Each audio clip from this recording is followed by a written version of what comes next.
말씀을 합독하겠습니다. 같이 봅니다.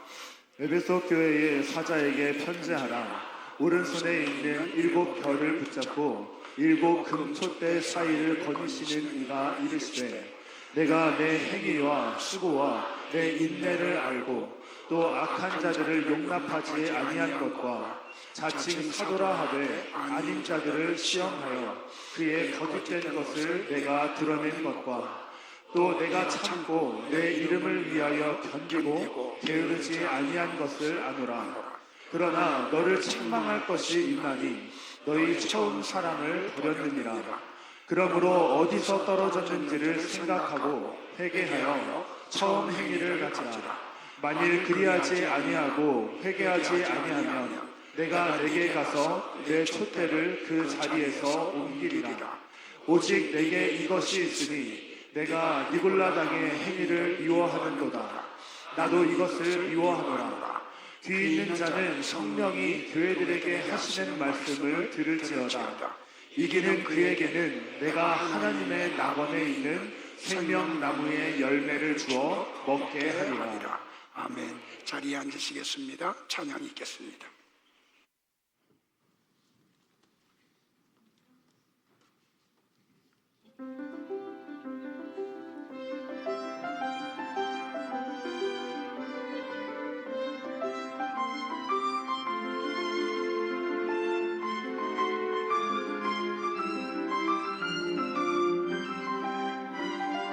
주님의 크신 은혜 생각히 하노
옆에 계신 분들 같이 한번 축복할까요? 이기시기를 축복합니다.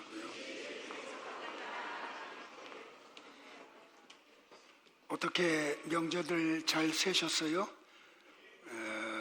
영적인 거 잃어버리지 않으셨고요. 감사해요. 사실은 오늘부터 요한계시록 4장을 강해하려고 이렇게 설교를 준비하는 과정 속에서 왜 2장과 3장을 건너뛰려고 했냐면 이전에 제가 요한계시록 2장과 3장을 2달 동안 설교한 적이 있어요. 그래서 이렇게 언제 했나 살펴봤더니 2년 전인 23년도에 했더라고요. 그래서 제가 다시 생각을 고쳐 먹은 게 지난주일 설교한 것도 잊어버리는데 2년 전에 설교한 거를 기억하고 연결해서 소화할 수 있을까? 또 제가 또 성경에 또 깊이를 또 2년 전보다는 조금 더 깊이 좀 들어갔다고 생각을 해서 2장, 3장을 하고 좀 4장까지 올해 마칠까 하고 지금 준비를 합니다. 그래서 오늘 2장부터 좀 하도록 하겠습니다. 자, 한번 열심히 또 가자고요. 자, 요한은 반모섬의 유배를 받죠. 그런데 하나님이 요한을 하나님 나라로 데리고 가서 하나님 나라를 보여주세요. 그리고 종말의 때 이루어질 현상들도 가르쳐 주세요. 그러면서 요한에게 하나 당부를 하죠.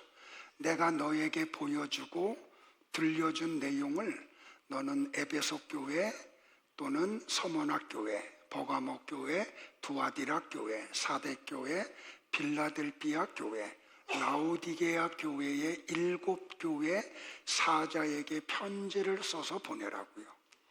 그래서 요한이 하나님이 들려주시고 보여주신 것을 편지 형식으로 7교회에 보낸 게 뭐라고요? 요한계시록이라는 말입니다. 근데 요한계시록 1장 서론을 말씀을 드릴 때 히브리인들은 7이라는 숫자에 의미가 있다 그랬죠. 무슨 의미?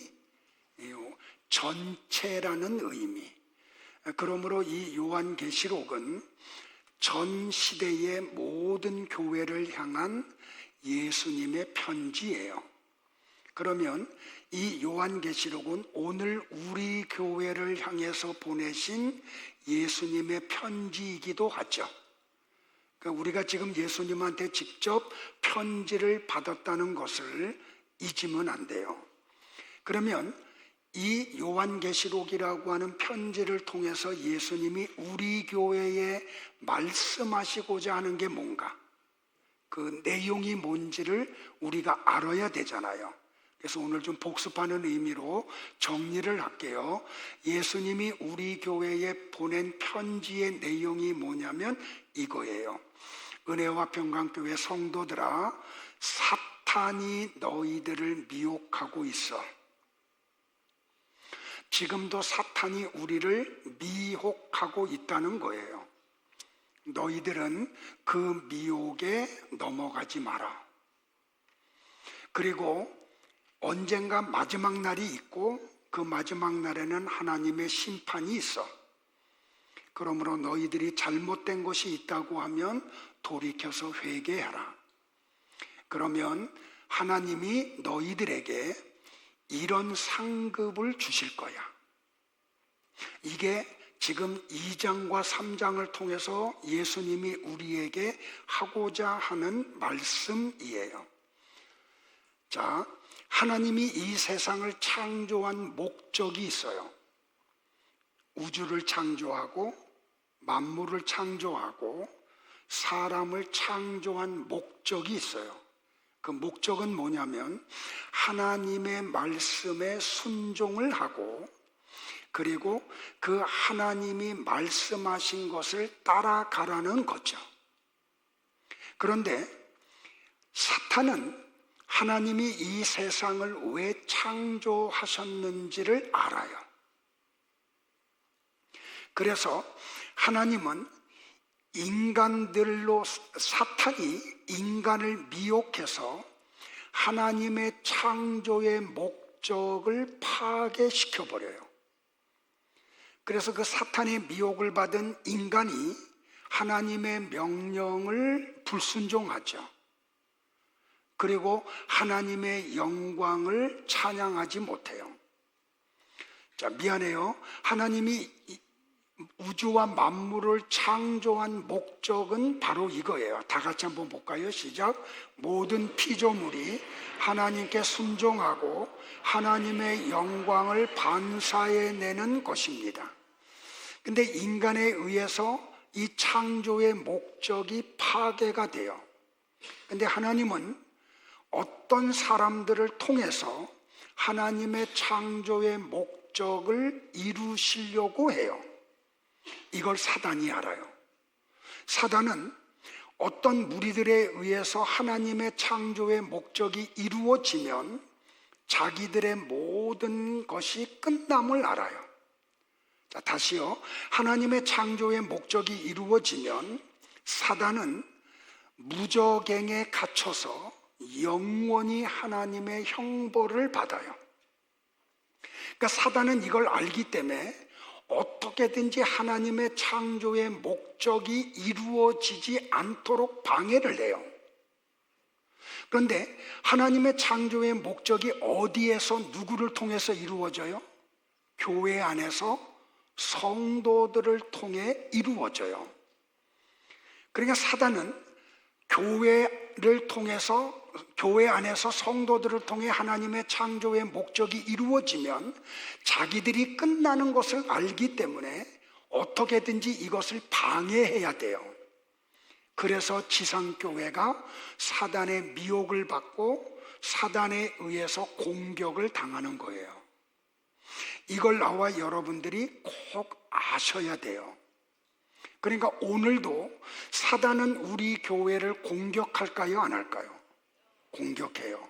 여러분을 미혹할까요? 하지 않을까요? 미혹해요. 이걸 아셔야 돼요. 그러니까 지금 오늘 우리에게 그런 게 있다는 걸 우리가 인지하고 신앙생활을 하셔야 돼요. 자, 여기 7교회는 전 시대에 나타나는 교회들의 7개의 신앙의 양태예요. 그러니까 성도들의 신앙도 이런 7가지 스타일 가운데 하나를 갖고 있어요. 그래서 우리는 이 요한계시록 2장과 3장에 나오는 7교회에 대해서 반드시 알아야 돼요. 왜냐하면 나는 여기 가운데 어느 지역, 어느 스타일에 속해 있기 때문에. 자, 오늘은 첫 번째 시간으로 에베소 교회를 같이 공부하자고요. 자, 그러면 에베소 교회의 탄생의 배경을 우리가 좀 알고 이 내용을 보면 오늘 이 예수님의 내용을, 말씀을 조금 더 깊이 알 수가 있어요. 자, 에베소는 소아시아에 있는 도시 가운데 당시에 4번째로 큰 도시였어요. 지금은 내륙 도시지만 이 당시에는 항구 도시였어요. 그래서 유럽과 아시아를 연결하는 무역의 통로가 에베소예요. 그러니까 자연적으로 어떤 사람들이 에베소에 많이 방문하냐면 무역을 하는 상인들의 방문이 많았어요. 근데 이 에베소에는 또 뭐가 있냐면 세계 7대 불가사의 가운데 하나인 아데미 신전이 있어요. 그러니까 많은 또 관광객들과 우상을 섬기는 사람들이 에베소를 방문을 해요. 그러다 보니까 자연적으로 에베소에는 뭐가 발달을 하냐면 숙박업이 발달을 해요. 그리고 이 에베소에는 아데미 신전의 모형과 아데미 여신의 모형을 만들어서 파는 은장색들이 많았어요. 그리고 이 은장색들이 에베소의 경제의 주도권을 가지고 있었어요. 더더군다나 이 아데미 여신을 섬기는 사람들 가운데는 몸을 파는 여자들이 또 많았어요. 그러다 보니까 자연적으로 이 에베소에는 우상 숭배가 팽배했고 음행이 창궐을 했어요. 자, 이런 에베소에 바울이 언제 방문하냐면 2차 선교 여행 때 처음 방문을 해요. 자, 이 배경은 사도행전 18장에 기록이 되어 있어요. 여러분들이 조금 더 깊이 알고 싶으면 집에 가서 사도행전 18장을 보시면 돼요. 자, 사도행전 12장에서부터 선교 여행이 시작이 됐죠. 그래서 바울과 바나바가 1차 선교 여행을 마친 다음에 사도행전 15장 하반절에서 2차 선교 여행을 떠나요. 그때 바울과 바나바 사이에 갈등이 생기죠. 그래서 바나바는 조카 마가 요한을 데리고 구브로 섬으로 2차 선교 여행을 떠나고 바울은 실라를 데리고 2차 선교 여행을 떠나요. 그래서 바울은 갈라디아 지방을 거쳐서 저 북쪽인 무시아와 드로아를 거쳐서 인도까지 가려고 하는 선교 여행을 계획을 가지고 2차 선교 여행을 떠나요. 그런데 성령 하나님이 바울의 발걸음을 막죠. 그리고 그날 밤에 잠을 자는데 꿈에 마게도냐 청년이 나타나서 바울에게 요청을 해요. 우리에게 건너와서 우리를 도와달라고. 그래서 바울은 자기의 계획보다는 하나님의 계획을 따라갔죠. 그래서 그가 마게도냐 지방으로 2차 선교 여행의 발걸음을 바꿔요. 첫 번째로 갔던 도시가 어디예요? 빌립보예요. 자, 그런 있었던 내용을 다 설명하려고 하면 시간이 많이 가니까 여러분들이 집에 가서 읽어보시면 돼요. 그리고 난 다음에 어디로 가냐면 데살로니가 지방으로 가요. 근데 데살로니가에 있는 유대인들이 바울을 박해하죠.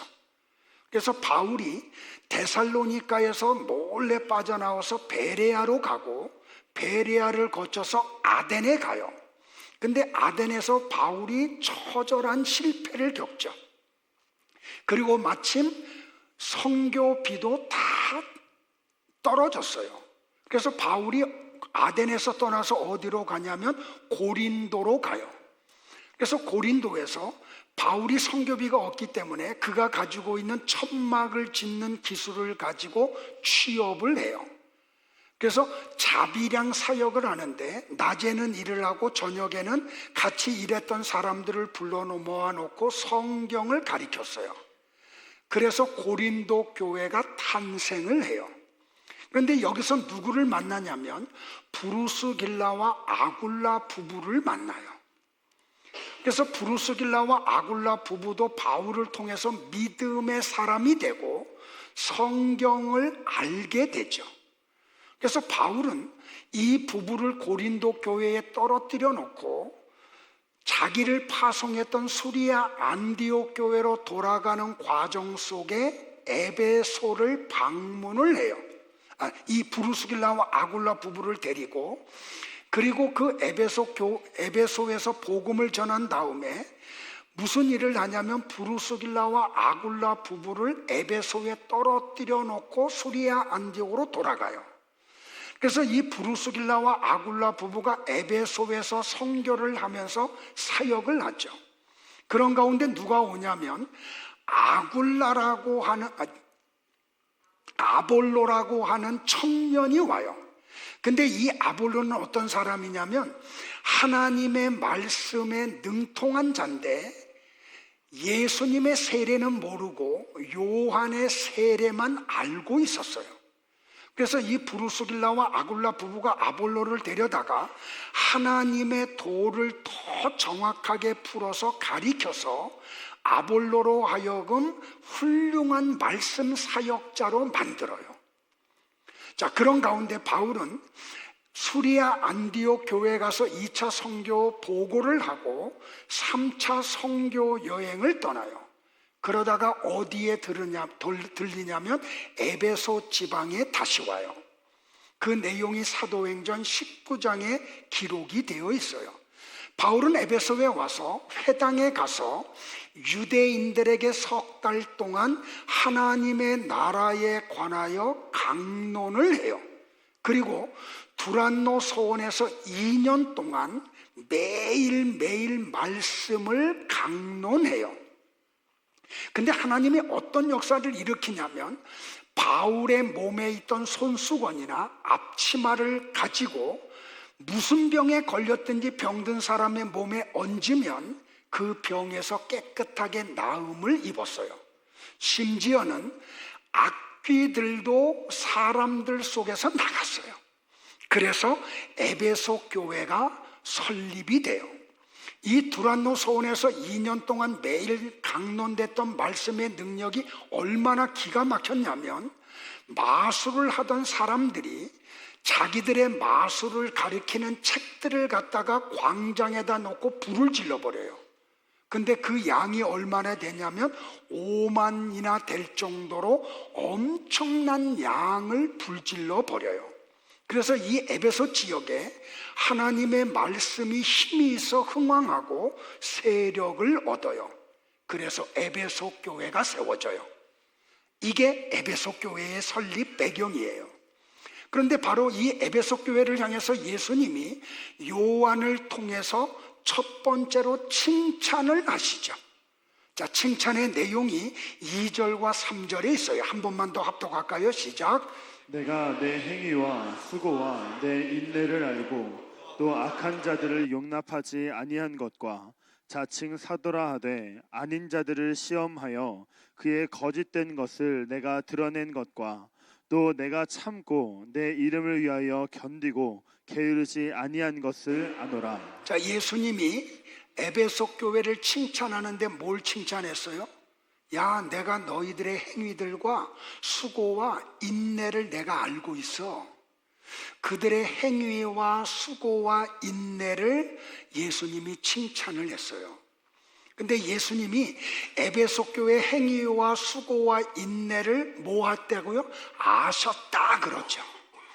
여러분들 헬라어에 안다는 단어가 두 가지가 있어요. 하나는 뭐냐면 오이다라는 동사가 있고 하나는 기노스코라는 동사가 있어요. 이 기노스코라고 하는 동사에서 뭐가 나오냐면 그 초대교회 당시에 이단이 나와요. 기노시스주의자, 우리나라 말로 번역하면 영지주의자. 그런데 이 기노스코라고 하는 단어의 뜻은 뭐냐면 무슨 알물 말하냐면 경험과 관계를 통해서 얻어지는 전인적인 지식을 이야기해요. 이 기노스코가 히브리어는 뭐가 되면 야다예요. 그래서 구약 성경에 보면 알다라는 단어가 대부분 다 뭘로 기록되어 있냐면 히브리어 야다로 되어 있어요. 이건 무슨 어떤 지식을 말하냐면 부부가 상대방을 알아가는 지식. 그런데 오이다라고 하는 동사의 뜻은 뭐냐면 이성적이고 직관적인 암. 다시 말하면 어떤 대상의 본질이나 윤곽을 파악해서 아는 암. 근데 여기서 예수님이 내가 너희들의 행위와 수고와 인내를 알아 라고 말할 때 어떤 단어를 썼냐면 오이다라는 단어를 썼어요. 나는 너희들의 모든 행위와 수고와 인내를 직관적으로 알고 있어. 이성적으로 알고 있어. 여러분들 분명히 기억하세요. 예수님은 우리가 하는 말을 다 듣고 계세요. 우리가 하는 모든 행위를 보고 계세요. 우리가 어떤 의도로 말을 하고 어떤 의도로 행동을 하는지를 다 아세요.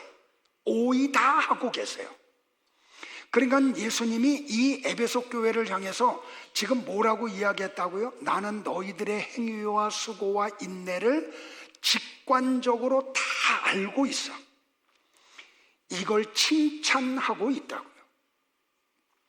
그리고 그들이 행위와 인내도 알고 있다고 이야기를 해요.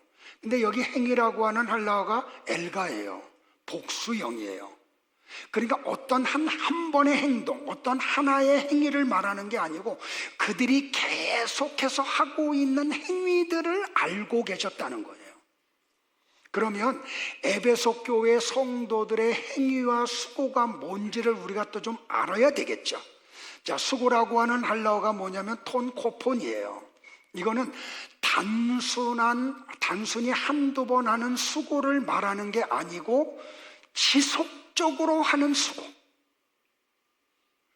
자, 한두 번 수고하는 건 누구든지 할 수 있어요. 근데 에베소 교회가 예수님한테 칭찬 들었던 수고는 뭐냐면 쉬지 않고 매일매일 매순간 매순간 이루어지고 있는 수고들을 이야기해요. 이들이 지치지 않고 계속해서 수고를 했던 내용이 뭐냐면 악한 자들을 용납하지 않은 수고를 매일매일 했던 거예요. 그러면 에베소 교회에 들어와서 악한 일을 했던 그 정체가 뭔지가 2장 6절에 나와요. 자, 2장 6절을 볼까요? 시작. 내가 니골라당의 행위를 미워하는도다. 나도 이것을 미워하노라. 자, 여러분들 니골라가 누구예요? 예루살렘 교회가 구제 문제로 시끄러워질 때 성령과 믿음이 충만하고 사람들에게 칭찬 듣는 사람 7을 뽑아서 집사로 세우죠. 그 7 집사 가운데 하나가 누구냐면 니골라예요. 그런데 이런 사람이 타락을 해요. 그래서 이 니골라 집사가 엉뚱한 교리를 만들어요. 그리고 이 교리를 받아들이는 사람들과 같이 당을 만들어. 그래가지고 이 니골라 당이 에베소 교회와 특별히 버가모 교회에 들어가서 에베소 교회를 어지럽히고 버가모 교회를 어그러뜨려요. 이 니골라가 만들었던 교리가 뭐냐면 영혼과 육체를 분리해요. 쉽게 말하면 뭐냐, 한 번 구원받은 사람은 어떤 죄를 범해도 구원이 망가지지 않는다. 회개하지 않아도. 이런 니골라 교훈을 받아들이는 사람들이 어떤 그런 세력을 만들어 가지고 두 교회 속에 들어가서 교회를 어지러뜨리죠. 자, 버가모 교회도 이 니골라 당에 의해서 어려움을 겪어요. 같이 한번 볼까요? 또 시작. 이와 같이 내게도 니골라당의 교훈을 지키는 자들이 있도다. 자, 여기서 또 하나 우리가 알아야 될 게 뭐냐, 에베소 교회는 AD 100년경의 교회를 이야기해요. 그리고 버가모 교회는 AD 325년에서 500년까지의 교회를 이야기해요. 그러니까 처음에는 교회의 니골라 당의 행위를 따르는 자들이 있었지만 시간이 지나가면서 이것이 또리를 틀어가지고 교훈이 되어서 교회를 어지러뜨리고 있었음을 발견해요. 그런데 여러분들 보세요. 에베소 교회 성도들이 얼마나 실력이 있었냐면 교리에 대한 바른 지식을 가지고 있었어요. 그래서 니골라 당의 행위를 그들은 용납하지를 않아요. 나는 여러분들이 이렇게 기독교 교리에 대한 실력자들이 되기를 바라요.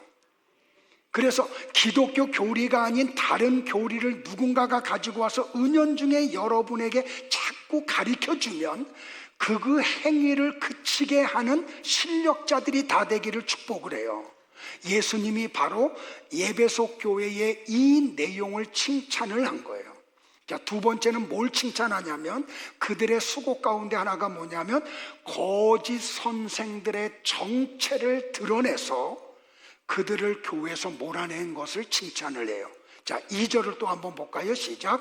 자칭 사도라 하되 아닌 자들을 시험하여 그의 거짓된 것을 내가 드러낸 것과. 자, 사도라는 사람은 누구냐면 하나님으로부터 보냄을 받은 사람을 사도라고 그래요. 그런데 하나님이 사도로 보낸 적이 없어. 근데 이 사람들이 자칭 나는 하나님으로부터 보냄을 받은 사람이다 하고 에베소 교회에 들어와서 거짓말로 하나님의 말씀을 가르쳐요. 자, 잘 들으세요. 이 거짓 사도들이 뭘 가지고 에베소 교회에 들어왔을까요? 성경을 가지고 들어왔어요. 그들이 성경을 펼쳐놓고 성경을 읽으면서 성경을 말하는데 그 성경의 내용은 하나님의 의도와는 관계없는 내용이었죠. 그걸 에베소 교회 성도들은 알았다니까요. 그러면 에베소 교회 성도들이 이런 실력자, 성경에 대한 실력자들이 됐던 배경이 뭔지 아세요? 그들은 너무나도 훌륭한 목회자들과 같이 신앙생활을 했어요. 여러분들, 에베소 교회에서 목회했던 목회자들을 한번 제가 나열해 볼까요? 첫 번째는 누구예요? 바울 사도예요. 두 번째는 디모데예요. 세 번째는 아볼로예요. 네 번째는 브루스길라와 아굴라 부부예요. 마지막으로 이 사람이 누군지 아세요? 마가 요한이에요. 마가 요한도 에베소 교회에서 목회를 했어요. 여기서 목회하다가 가이사 황제에게 붙잡혀서 밤모섬에 유배를 가요. 그러니까 요한이 밤모섬으로 유배 가기 전에 사역했던 교회가 어디냐면 에베소 교회예요. 이렇게 에베소 교회는 훌륭한 성경 교사들로부터 성경을 배웠어요.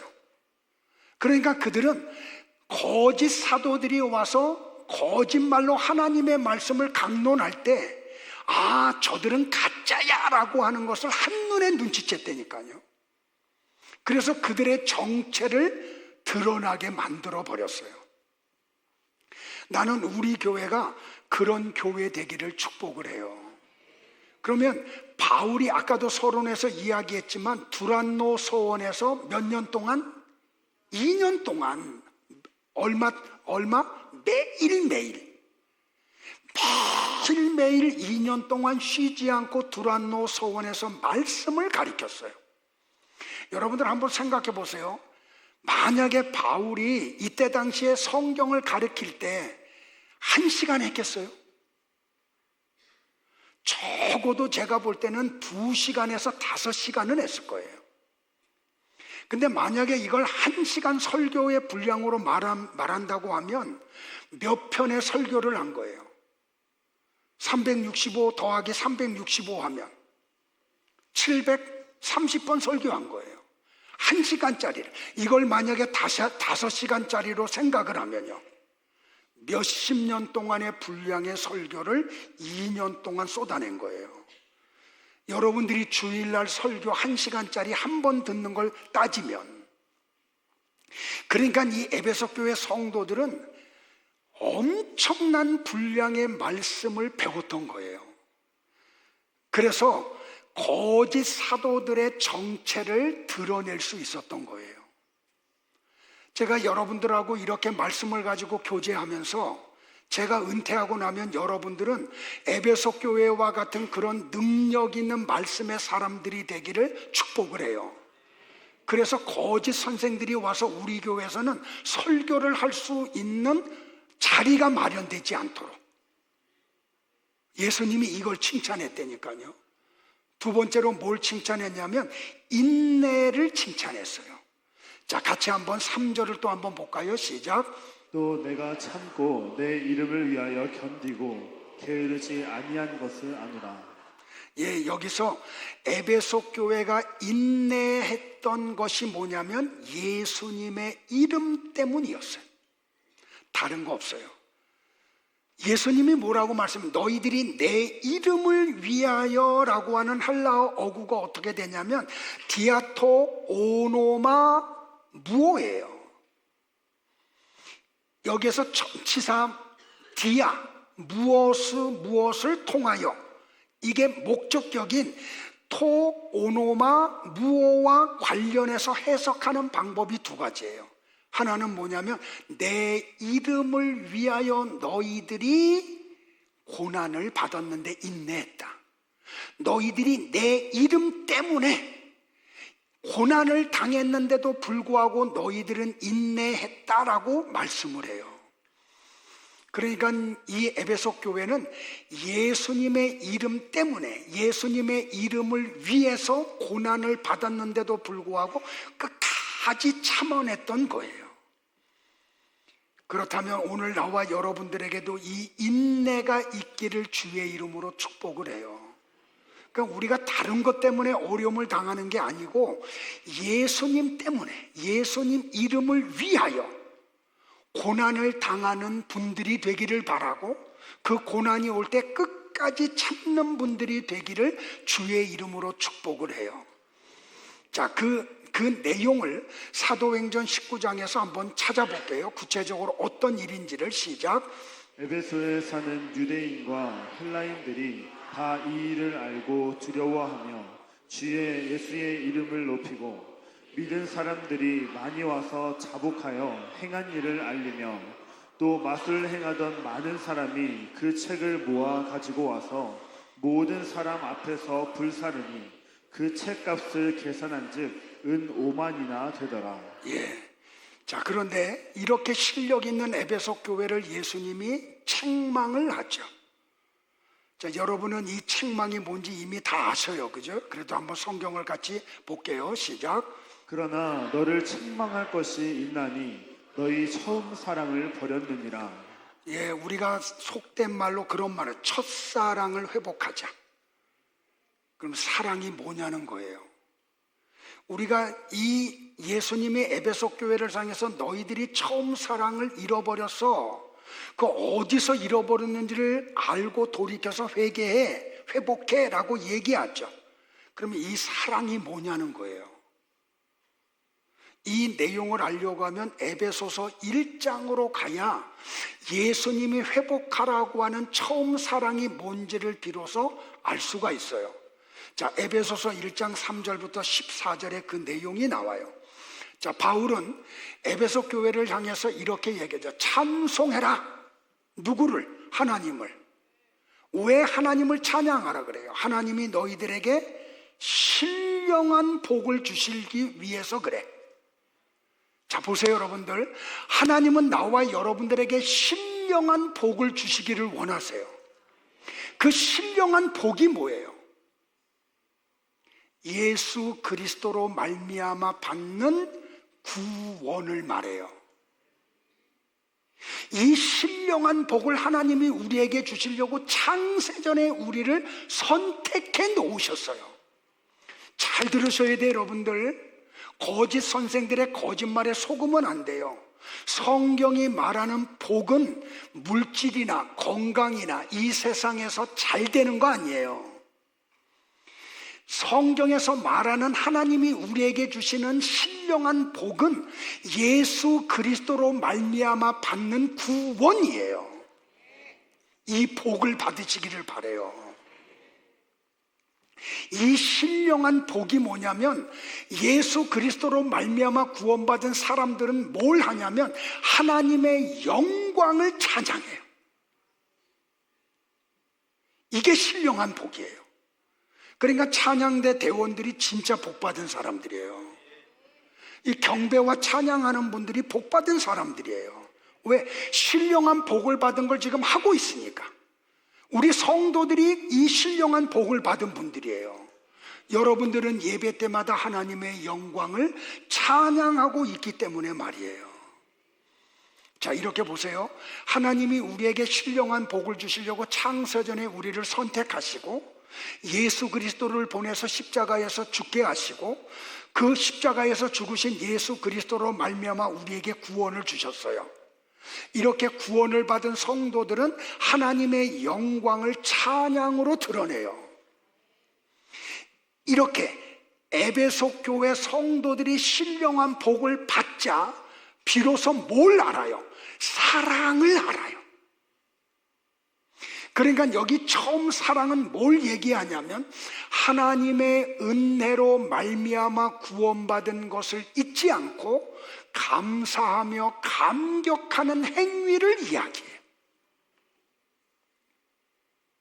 이 사랑이라는 단어를 자꾸 그런 쪽으로 가져가면 안 돼요. 그러니까 지금 에베소 교회를 향해서 예수님이 무슨 말씀하냐면 너희들이 처음 사랑을 잃어버렸어 라는 말은 뭐냐면 하나님의 은혜로 받은 구원의 감격과 감사를 너희들이 다 잃어버렸어. 이걸 책망하고 계신 거예요. 자, 여러분은 구원에 대한 감사와 감격이 아직도 있으세요? 처음 구원받았을 때 여러분들 어땠어요? 눈물 콧물 흘리면서 회개하고 감사하지 않았어요? 그런데 언제 시간이 지나고 나서 언제부턴가 이게 무디어졌어. 구원에 대한 감사가 희미해져요. 구원에 대한 감격이 사라졌어요.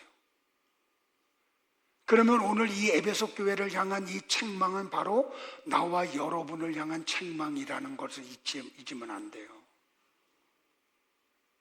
자, 보세요. 예수님이 6월절 이틀 전에 예루살렘으로 올라가세요.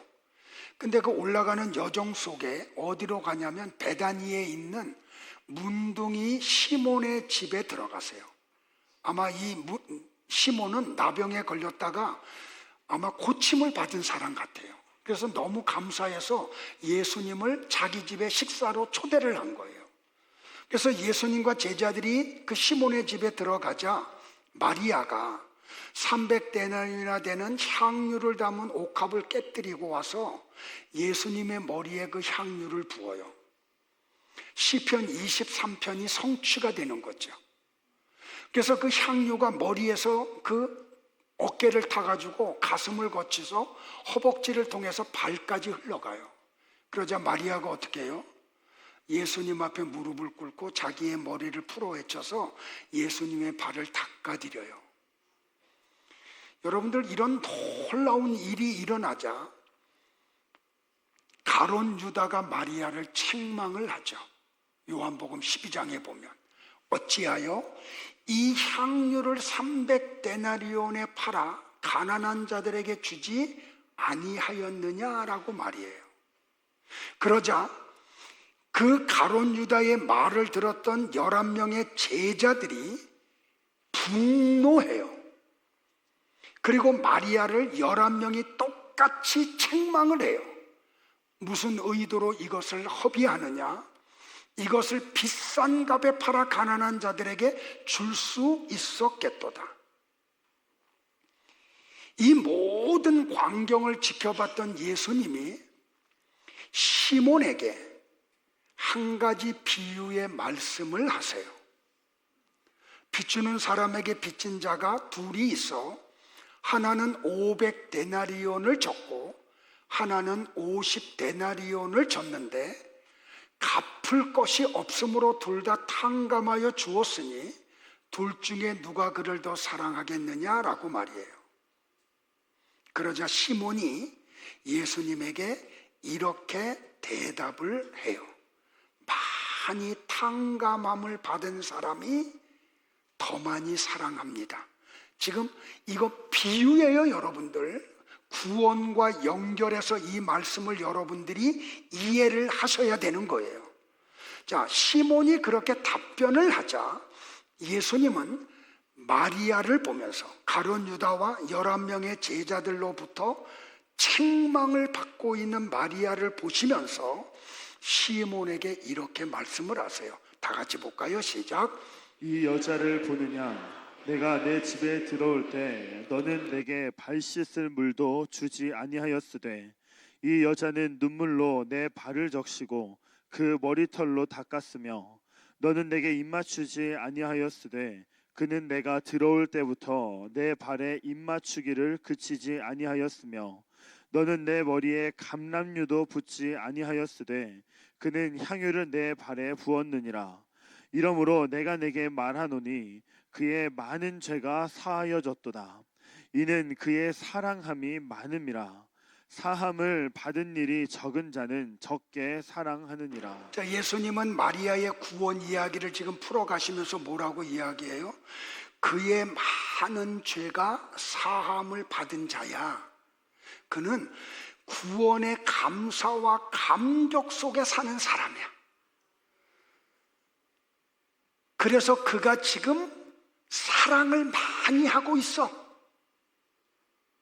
사함을 받은 일이 적은 자는 적게 사랑해. 지금 예수님은 사랑을 지금 뭐로 가지고 얘기를 해요? 구원의 감사와 감격으로 이야기를 하세요. 그러므로 지금 에베소 교회를 향한 책망은 뭐냐면, 야, 너희들이 내게 헌금 적게 한 거 사랑을 많이 하지 않아, 이런 얘기하는 게 아니에요. 너희들은 구원의 감사와 감격을 잃어버렸어. 성경의 실력자인데, 교리의 밝은 자들인데, 머리는 발달을 했는데 이 가슴이 식어져 버리고 말았어. 지금 이 말씀을 하고 있는 거예요. 여러분은 구원에 대한 감사와 감격을 가지고 있습니까? 이거 잃어버리면 안 돼요. 타성에 젖는다는 말이 있잖아요. 시간이 많이 지나가니까 내가 구원받은 게 당연한 것으로 여겨요. 나는 그런 자격 있는 사람이라고 생각들을 해요. 넌센스예요. 우리는 구원받을 자격이 전혀 없던 사람들이에요. 그런데 하나님이 아무 조건 없이 우리를 구원해 주셨어요. 이 감사와 감격이 사라지면 안 돼요. 어떻게 여러분들 보세요. 에베소 교회를 향한 책망은 바로 우리를 향한 예수님의 책망일 수 있죠. 근데 이걸로 끝나면 안 되잖아요. 예수님이 처방전까지 주세요. 자, 5절을 같이 볼까요? 시작. 그러므로 어디서 떨어졌는지를 생각하고 회개하여 처음 행위를 가지라. 만일 그리하지 아니하고 회개하지 아니하면 내가 내게 가서 내 촛대를 그 자리에서 옮기리라. 예수님의 처방은 세 가지죠. 세 가지가 뭐예요? 생각하라, 회개하라, 돌이켜라. 그죠? 근데 여기 생각하라라고 하는 할라어가 뭐냐면 무네모 뉴엔데 원형이 무네모 뉴오예요. 그게 뭐냐면 현재 능동태 명령형인데 또 다른 뜻이 있냐면 생각하라라는 뜻도 있지만 기억해라라는 뜻도 있어요. 그러니까 우리가 어떻게 구원받았는지를 잊으면 안 돼요. 기억해야 돼요.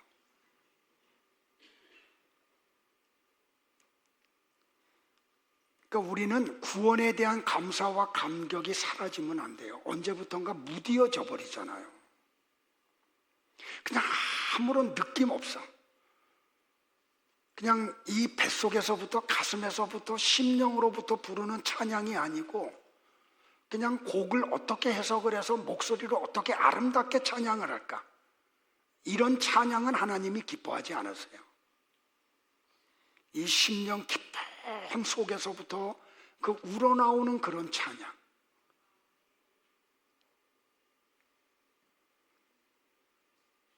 두 번째와 세 번째가 뭐라고요? 회개하라 그리고 행하라 예요. 근데 이 동사가 전부 다 부정과거 시제예요. 여러분들 하나님의 말씀을 누구나 다 들어요. 그리고 누구나 다 찔림을 받아요. 근데 알곡과 쭉정이가 어떻게 나누어지냐면 알곡들은 말씀을 듣고 찔림을 받으면 회개해요. 그리고 삶을 바꿔요. 근데 쭉정이들은 말씀 들어요. 찔림을 받아요. 그런데 회개하지 않아요. 돌이키지 않아요. 여러분들 마태복음 13장에 씨 뿌리는 비유 보세요. 길가의 밭, 돌짝밭, 가시덤불밭, 그들에게도 다 씨앗이 떨어졌어요. 그 밭은 마음이고 사람의 마음이고 씨앗은 말씀이잖아요. 다 말씀이 똑같이 들었다니까요. 그런데 길가, 돌밭, 가시덤불은 어떤 일이 벌어져요? 길가에 떨어진 말씀은 사단이 와서 다 뺏어가 버려. 그러니까 하나도 머리에 남지 않아. 가슴에 남지 않아. 돌밭에 떨어진 씨는요, 말씀을 듣고 기쁨으로 받는다니까, 아멘 한다니까요. 근데 뿌리를 내리지 못해. 그래서 그 시들어 버려요. 가시덤불은요, 말씀 받는다니까요, 아멘 하고 받아요. 그 말씀이 막 자라나. 그런데 세상에 염려나 근심이 생기면 그 말씀이 흔적도 없이 사라져. 오늘 이 말씀이 여러분에게 들렸다고 하면 어떻게 해야 돼요? 기억하고 회개하고 돌이켜야지 돼요. 이게 예수님의 처방이라는 말이에요. 하나님은 성도들에게 반드시 회개하게 만들어요. 그냥 듣고 찔림으로 끝나게 안 해요. 성도들은 하나님이 반드시 어디로 끌고 가냐면 강제로라도 회개의 자리로 끌고 가요. 그리고 돌이키게 해요. 그래서 이기는 자로 만들어 버려요. 용서하세요, 여러분들. 여러분이 정말 하나님이 창세전에 선택한 하나님의 자녀들이라고 하면, 용서하세요, 여러분들. 여러분이 끝까지 고집을 피우면 용서하세요. 다리 몽둥이를 부러뜨려서라도 용서하세요. 여러분을 죽음 앞에까지 끌고 가서라도 회개하고 돌이키게 만들으세요. 근데 하나님이 창세전에 선택하지 않은 사람이라고 하면 그냥 말씀 듣고 찔림은 받아도 전혀 회개하지 않고 돌이키지 않으면 하나님이 내버려 두세요. 그냥 유기해 버리세요. 그러니까 말씀은 듣고 찔림은 받는데 회개하고 돌이키는 자리로는 들어오지 않아요. 근데 사람들은 그런 사람들을 뭐라 그러냐면 하나님이 사랑하는 줄 알아. 반대로 생각해야 돼요. 자, 같이 한번 성경 한번 볼까요? 17장 14절. 하나님이 우리를 반드시 이기는 자로 만들어 버리신다는 내용이 나와요. 같이요, 시작. 그들이 어린 양과 더불어 싸우려니와 어린 양은 만주의 주시요 만왕의 왕이심으로 그들을 이기실 터이요 또 그와 함께 있는 자들 곧 부르심을 받고 택하심을 받은 진실한 자들도 이기리로다. 네, 예수님도 이기시고 예수님을 따라가는 성도들도 반드시 이기게 만드세요. 그러므로 우리에게는 승리가 보장되어 있다고요. 그런데도 불구하고 우리 성도들도 육체를 가지고 있어서 넘어지기도 하고 쓰러지기도 해요. 저도 수도 없이 넘어져요. 수도 없이 쓰러져요. 그런데 놀라운 게 뭐냐면 오뚜기 같이 다시 일어나요. 우리가 힘이 있어서? 아니에요. 하나님의 은혜가 우리로 하여금 다시 일어나게 만들어요. 그리고 이 길을 끝까지 걷도록 만들어요. 여러분들, 그래서 넘어지고 쓰러져도 낙심하지 마세요. 주님이 우리를 다시 일으켜 주실 거예요. 그거는 하나님의 은혜로 다 이루어지죠. 그리고 넘어지고 일어나고 넘어지고 일어나는 일이 반복되다 보면 어느 날 우리가 그리스도의 장성한 분량에까지 믿음이 자란 것을 발견하게 돼요. 이 모든 게 어떻게 이루어졌다고요? 하나님의 은혜로 이루어져요. 그래서 우리는 필연적으로 이런 고백을 해요. 하나님의 은혜가 아니면 나는 아무것도 아닙니다. 하나님이 우리를 만들어 가세요. 그리고 하나님이 이기게 하세요. 믿으시기를 축복을 해요. 한번 우리 옆에 분들 한번 이렇게 권면하죠. 기억하고 회개하고 돌이키세요 하고요.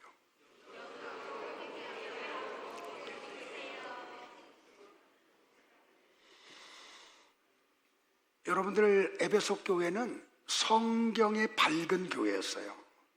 교리에 아주 튼튼한 교리를 가지고 있었어요. 그들에게는 행위와 수고와 인내가 있었어요. 그럼에도 불구하고 그들은 구원에 대한 감사와 감격을 잃어버리고 말았어요.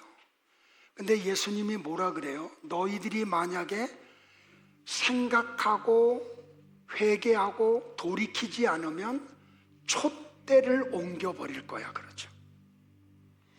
제가 오래전에 이 7교회를 다 탐방한 적이 있었거든요. 근데 가보면은 에베소 교회라고 하는 흔적이 없어요. 주님이 촛대를 옮겨버리신 거예요. 그러니까 우리는 항상 기억해야 돼요. 그리고 회개해야 돼요. 그리고 행하시기를 축복을 해요. 그러면 이기는 자들, 에베소 교회 안에 이기는 자들은 어떻게 돼요? 7절을 다 같이 볼게요. 시작. 성령이 교회들에게 하시는 말씀을 들을지어다. 이기는 그에게는 내가 하나님의 낙원에 있는 생명나무의 열매를 주어 먹게 하리라. 자, 이기는 자들은 우리 주님이 어디로 데리고 가신다고요? 화영경으로 둘러싸여서 접근하지 못하는 생명나무에 이르게 한대요. 그거를 먹고 뭐해요? 영생하게 되죠. 어떤 사람으로? 하늘의 왕으로. 여러분들 얼마 전에 중국에서 큰 행사가 있었죠. 근데 그 붉은 카펫에 푸틴하고 시진핑하고 김정은이 걸어가요. 수행원들을 데리고 그 천안문 성루로. 그런데 나중에 뉴스를 보니까 그 붉은 카펫을 올라가던 이 시진핑과 푸틴이 무슨 대화를 나눴다 그래요? 오래 사는 방법이 있어. 왜 그들이 그런 대화를 나눠요?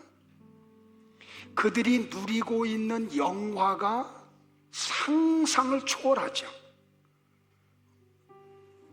여러분들, 그들이 누리고 있는 영화는 인간 세계에서는 상상할 수 없는 걸 누리고 있어요. 그거 잃어버리고 싶지 않다는 거예요. 그걸 오래 누리고 싶다는 거예요. 예전에 누가 그랬어요? 중국의 진시황이 그랬어요.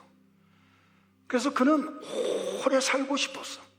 그래서 서북에게 3,000명의 소년과 소녀들을 딸려들여서 많은 돈을 들여서 동방으로 보내죠. 뭘 구해오라고요? 불로초를 구해오라고. 그 심부름을 받은 서북이 가면서 불로초라는 게 불가능한 걸 알아요. 그래서 다시 돌아가지 않아요. 그는 넓은 평화를 만나자 거기서 왕이 돼요. 서북도. 근데 여러분들, 그 세상의 영화를 누리고 싶었던 진시황이 몇 살에 죽었는지 혹시 아시는 분 있어요? 49살에 죽어요. 이 세상의 영광을 누리는, 영화를 누리는 시간은 참 짧아요, 여러분들. 근데 우리는 영원한 하나님 나라, 그 생명나무를 얻는 그 길이 우리에게 열려 있어요. 여러분들, 이 세상의 것과 하나님의 나라의 것을 비교할 수 있어요? 비교 안 돼요. 그러니 이기는 분들이 되시기를 바라요. 우리는 하나님 나라에서 왕권을 가지고 영원히 불로초 안 먹어도 왕으로 살아갈 거예요. 믿으시기를 바라요. 일어나실까요?